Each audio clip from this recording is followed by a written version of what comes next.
1962'den günümüze kadar Amerika ve Batı ambargoları altında direnen Küba'nın ordusundan bahsedeceğiz. O günlerden itibaren Batı ürünü tek bir civatayı bile ülkesine hem sokmuyor hem sokamıyor. Ancak bu durum ordusunun gelişmesi önünde engel. Sovyetler Birliği'nin dağılmasından sonra Rusya ile ilişkileri sınırlı seviyede devam ediyor. Modern, profesyonel bir ordu anlayışı yerine halk savaşı doktrinini benimsiyorlar. Olası bir işgale karşılık kaosu büyütebilecek kapasiteleri var. Karşımızda dünyanın en büyük çalışan askeri müzesi var. Küba ordusu balıkçı teknelerini savaş gemisine, 60 yıllık kamyonları ölümcül füze bataryalarına dönüştürdü. Orduya ek olarak yaklaşık 1 milyon sivil silahlandırıldı. Fabrika işçileri, öğretmenler, çiftçiler ve öğrencilere silah dağıtıldı. Bu kişiler sivildir ama evlerinde üniformaları ve belirlenmiş toplanma alanları da bulunur. Maduro'yu koruyan özel birlikte Kübalı askerler ve istihbaratçılardan oluşuyordu. Bu videoda Küba'nın ordu yapısını, kullandığı ekipmanları, yürüttüğü askeri projeleri ve ülkenin karşılaştığı askeri problemleri konuşacağız.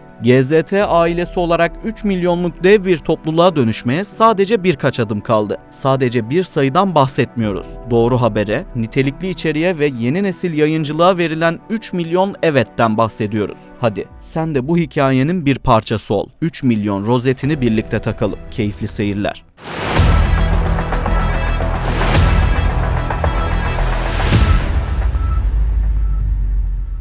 Ordunun yapısıyla başlayalım. Erkekler için 2 yıllık zorunlu askerlik var. 17-28 yaş aralığındaki sağlıklı erkekler orduya alınıyor. Liseyi bitirseniz bile üniversiteye başlamadan önce askerliğinizi tamamlamanız gerekiyor. Kadınlar için zorunlu askerlik yok. Ancak ilginç bir detay var. Gönüllü olarak orduya katılabilirler. Genellikle 14 ay hizmet süresi uygulanıyor. Küba bazı elit ve politik üniversite bölümlerini okumak isteyen kadınlara askerliği şart koşar. Gazetecilik, uluslararası ilişkiler veya siyasal bilgiler okumak isteyen kız öğrencilerin 1 yıl askerlik yapması gerekiyor. Aksi halde kayıt yapılmıyor. Sen diplomat veya gazeteci olup devletin yüzü olacaksan önce siperde devleti savunmayı öğreneceksin mottosu uygulanıyor. Örneğin Fidel Castro, komünist devrim sırasında Sierra Maestra dağlarında sadece kadınlardan oluşan özel bir birlik kurdurmuştu. Küba ordusunda kadınlar bugün de tank sürücüsü, keskin nişancı veya pilot olarak aktif görevlerde bulunur. Komutanlık makamlarında farklı bir yapılanma söz konusu.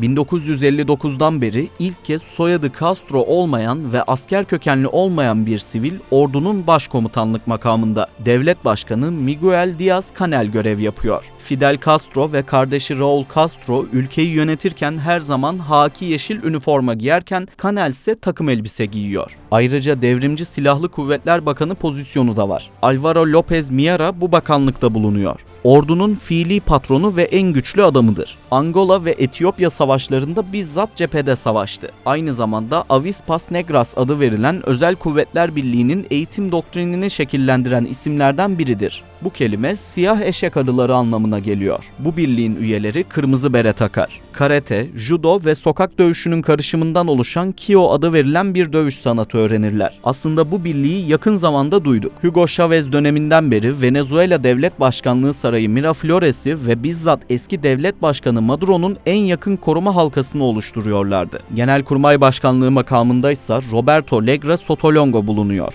O da bir Angola gazisi. Ayrıca Sovyetler Birliği'ndeki Genelkurmay Akademisi'nde eğitim almış, Rus ekolünü çok iyi bilen bir komutan. Küba, Soğuk Savaş döneminde Afrika'ya on binlerce asker gönderdi. Angola'da Güney Afrika'nın apartheid rejimine karşı savaştı ve kazandı. Nelson Mandela hapisten çıktıktan sonra Küba'yı ziyaret etti. Küba ordusu 3 kuvvetten oluşuyor. Kara, deniz ve hava kuvvetleri olarak yapılanıyor. 2016 ve 2020 arasında ordunun gayri safi yurt içi hasılaya göre aldığı paydan bahsedelim. Kapalı bir ülke olması sebebiyle veri akışı sınırlı. 2016 yılında %3.1, 2017 ve 2018'de %2.9, 2019'da %3.2 ve 2020'de %4.2'lik pay ayrılmış. Global Firepower Index araştırmasına göre Küba ordusu 145 ordu içinde 67. sırada bulunuyor. Orduda yaklaşık 51 bin asker görev yapıyor. Bunun 40 bininin kara kuvvetlerinde, 3500'ünün deniz kuvvetlerinde, 7500'ünün ise hava kuvvetlerinde görev yaptığı tahmin ediliyor. Küba ordusu aktif personel sayısı bakımından asla İstanbul'daki bir futbol stadyumunu tam dolduramayacak kapasitede. Ama Küba'nın gerçek gücünü bölgesel birlikler milisi oluşturur.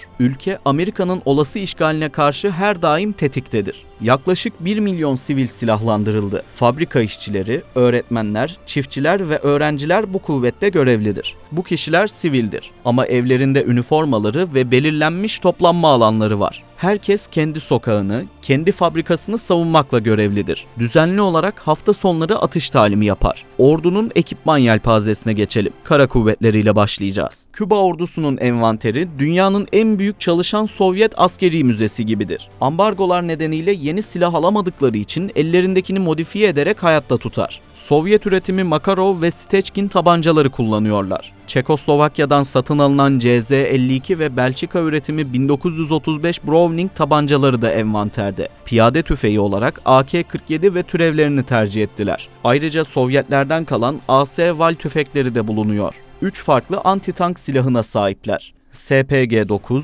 9M14 Malyutka ve 9K-111 fagotlar bulunuyor. 3 çeşit tank kullanıyorlar. Hafif tank olarak PT-76'lar tercih edildi. Ana muharebe tankı olaraksa T-55 ve T-62M modeller kullanımda. Sovyetlerden kalan 3 ayrı tank imha edici zırhlı aracı da bulunduruyorlar. 2P-26, 2P-27 ve 9P-133 modellerini tercih ettiler. 50 adet BRDM-1 zırhlı aracını amfibi gözlem görevlerinde kullanıyorlar. Aynı görev için ilgili aracın bir ileri modeli BRDM-2'ler de tercih edildi. Piyade muharebe aracı olaraksa 2 farklı modele sahipler. İlk olarak 200 adet BMP-1 aracı envanterde. Ayrıca Sovyetlerle ortaklaşa üretilen CBI-73M aracını da muhafaza ediyorlar. 4 farklı modelde zırhlı personel taşıyıcıyı da envantere kattılar. 150 adet BTR-152, 200 adet BTR-50, 400 adet BTR-60 ve 6 adet BTR-70M aracı kullanıyorlar. Ayrıca R-145BM aracını ve Pu-12 aracını da bulunduruyorlar. Top, obüs ve çok namlulu roket atar sistemlerinden bahsedelim. 20 adet 2S1 Gvozdika ve 40 adet 2S3 Akasya kundağı motorlu topçu sistemini tercih ettiler. CAP-T-130 ve BTR-100 kundağı motorlu topçu sistemini de temin ettiler. 30 adet BM-14 çok namlulu roket atar sistemini de muhafaza ediyorlar. Sovyetlerden kalan çok sayıda top hala Küba ordusuna hizmet veriyor. ZİS-2 ve A-19'lar tanklara karşı görevlendirildi. D-44 ve M-46 topları da aynı maksatla kullanıldı. 100 adet ML-20 ve 100 adet M-30 toplarını da tercih ettiler. D-1, D-20 ve D-30 toplarını da kullanıma aldılar. 3 farklı taşınabilir hava savunma sistemi bulunuyor. 9K-32 Strela 2, 9K-34 Strela 3 ve 9K-38 İGLA modellerine yer verdiler. Satıhtan havaya ateşlenebilen füze sistemlerinden bahsedelim. 24 adet S-75 Divina ve 12 adet S-125M1 Pekora bataryası var. 2K-12KUB ve 9K-31 Strela 1 sistemlerini de kısa mesafe için tercih ettiler. 10 adet 9K-33 OSA ve 200 adet 9K-35 Strela 10 bataryası da kullanımda. 4K-51 Rubezler ise gemi savar füzesi olarak yer alıyor. Deniz kuvvetlerine geçelim. Tüm araçlar Sovyetlerden kaldı. 2 adet Rio Damuji sınıfı fırkateyn kullanılıyor. 1 adet Delfin sınıfı denizaltıda envanterde. 1 adet Pauk 2 sınıfındaki hızlı devriye korveti de tercih edildi. 6 adet Osa 2 sınıfı devriye botunu da muhafaza ediyorlar. 3 adet Sonya sınıfı ve 5 adet Yevgenya sınıfı mayın temizleme gemisi kullanıyorlar. Yaklaşık 10 adet SSC-3 satıhtan satıha ateşlenebilen füze sistemini de envanterde bulunduruyorlar. 2 adet Mi-14 genel maksatlı helikopter de deniz havacılığı alanında görevlendirildi. Hava kuvvetlerine geçiyoruz. Uçakların yaşı nedeniyle ekipmanlarının büyük bir kısmı kullanılamaz durumda. Filonun büyük bir bölümünün ise depoda tutulduğu biliniyor. 5 adet MiG-29 çok rollü savaş uçağını bulunduruyorlar. MiG-21 modellerse öncü uçak olarak tercih edildi. 1 adet AN-24, 3 adet AN-26 ve 2 adet İL-76 askeri nakliye uçağını da kullanıyorlar. Mi-8, Mi-17 ve Mi-24 helikopterlerini ise taarruz görevleri için envanterde tutuyorlar. Çekoslovakya günlerinden kalan Aero L-39 ve Zilin Z-42 eğitim uçakları da Kübalı aday askeri pilotlar için tercih edildi. Ülkenin geliştirdiği askeri projelere geçiyoruz. Küba dışarıdan silah alamadığı için kendi askeri sanayisini kurdu. Tersine mühendislik ve yaratıcı montaj konusunda uzmanlık seviyesindeler. Bu konudaki bilgimizi derinleştirmek için Latin Amerika çalışmalarıyla bilinen yazar Hüsamettin Aslan'la görüştük. Küba ordusu gerilla tipi bir yapıyı teşkil eder 1959 yılından beri. Bu bağlamda modern ordulardan, modern savaş yöntemlerine göre değil, daha çok rejimin devamını sağlayan dış müdahaleyi caydırma ve ya da mümkünse dış müdahaleyi geciktirmeye yönelik tasarlanmış bir ordu olarak ifade etmemiz gerekiyor. Tekerlekli BTR-60 zırhlı aracının gövdesini kesip üzerine T-55 tankının tareti ve 100 milimetrelik topunu monte ettiler. Ortaya ilginç bir karışım çıktı. Buna rağmen kullanılıyor. Gemilerden sökülen P-15 termit füzelerini kamyonların üzerine monte ederek mobil kıyı savunma bataryaları da yaptılar. Küba'nın savaş gemisi alacak parası ve imkanı olmadığı için geliştirdiği ilginç bir çözüm var. Mühendisler devasa balıkçı gemilerinin güvertelerini kesip biçerek onları fırkateyne dönüştürdü. Geminin baş tarafına eski tanklardan sökülen taretler veya uçak savar topları monte edildi. Arkasına da bir helikopter pisti eklendi. İdeolojik bir ordudur. Subaylar arasında aslar üstler ilişkisi söz konusu değildir. Parti, devlet, ordu bütünleşmesi vardır. Ordu doğrudan Komünist Partisi'ne bağlıdır. Sivil asker ayrımı zayıftır. Bunu bir daha söylemek istiyorum. Sivil asker ayrımı zayıftır.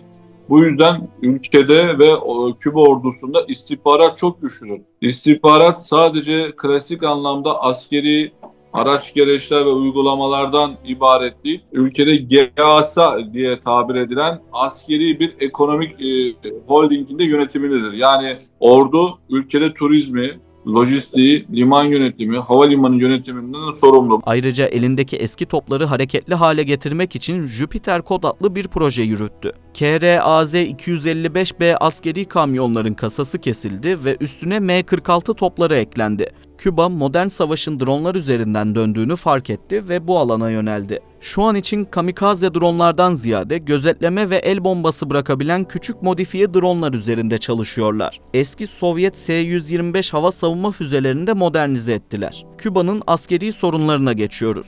Mevcut yönetimin varoluşsal olarak düşmanı Amerika Birleşik Devletleri. Daha önce 2 kez müdahale girişiminde bulunmasının ötürü ülkenin ordu yapısı Amerika Birleşik Devletleri'ne karşı koyacak güçte olmadığı için müdahaleyi geciktirmek, mümkünse uzun vadeli olarak yani düşman ordusunu Küba içerisinde yıldırmaya yönelik dizayn edildi. O yüzden sivil paramiliter unsurlar klasik konvansiyonel ordu biçiminden farklı çalıştığını ifade etmemiz gerekiyor. Uygulanan ambargo modern tarihin en uzun süreli ekonomik kuşatmasıdır. Ambargo tek bir gecede başlamadı. Kademe kademe sertleşti. Batista'nın devrilip Castro'nun iktidara gelmesinden sonra eski Amerikan Başkanı Eisenhower Küba'dan şeker alımını iptal etti. Misilleme olarak Fidel Castro adadaki Amerikan şirketlerine ait şeker fabrikalarını, petrol rafinerilerini, otelleri ve kumarhaneleri halkın malı ilan ederek el koydu. 3 Şubat 1962'de eski Amerikan Başkanı Kennedy, Küba ile olan tüm ticaret, finans ve seyahati tamamen yasakladı. Bu imzadan saatler önce ilginç bir olay yaşandı. Salinger'ı ofisine çağırdı ve bana acilen pro bulman lazım dedi. Bunun üstüne Salinger, Washington'daki tüm tütüncüleri dolaşıp Kennedy'nin masasına yaklaşık 1200 adet Küba prosu getirdi. O günlerde Amerika'da Küba proları yoğun olarak tüketiliyordu. Kennedy proları çekmecesine kilitledi ve tarihi imzayı attı. Tüm tütün ürünleri sağlığa zararlıdır diyerek devam edelim. Küba batıdan bir vida bile alamıyor. Sovyetler dağılınca doğudan gelen yedek parça da kesildi.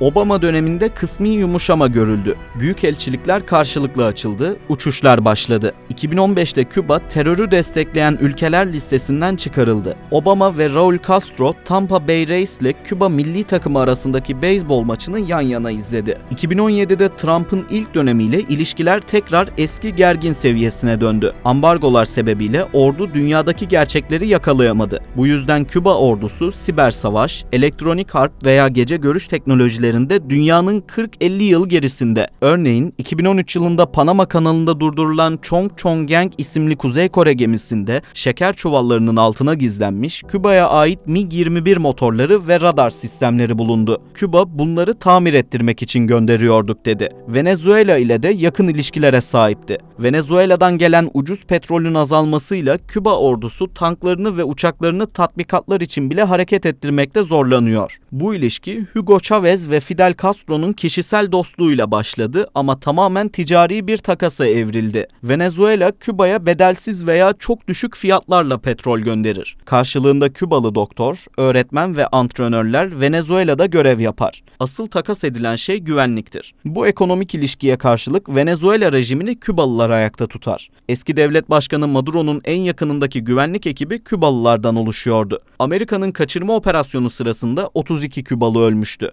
Sonuç olarak Küba ordusu Sovyetler Birliği mirasını devam ettiriyor. 1962'den günümüze kadar yaşanan ağır ambargolar sebebiyle orduyu geliştirmek şöyle dursun, mevcudu korumakta dahi zorlanıyorlar. Madalyonun diğer yüzünde bizi işgal edebilirsiniz ama yenemezsiniz diyen, bakkalından öğretmenine kadar silahlanmış 1 milyonluk bir halk milisi var. Venezuela petrollerini koruyan bir istihbarat ağı ve yokluk içinde icat çıkaran bir mühendislik zekasına sahipler. Bugün Havana düşerse yarın Caracas'ın da karanlıkta kalacağını herkes biliyor. Belki de bu yüzden o paslı tanklar hala çalışmak zorunda. Videoyu tamamladık. Fikirlerinizi yorumlarda bekliyoruz. Bu tarz daha fazla içerik için GZT'ye katılmayı ve abone olmayı unutmayın. İzlediğiniz için teşekkürler.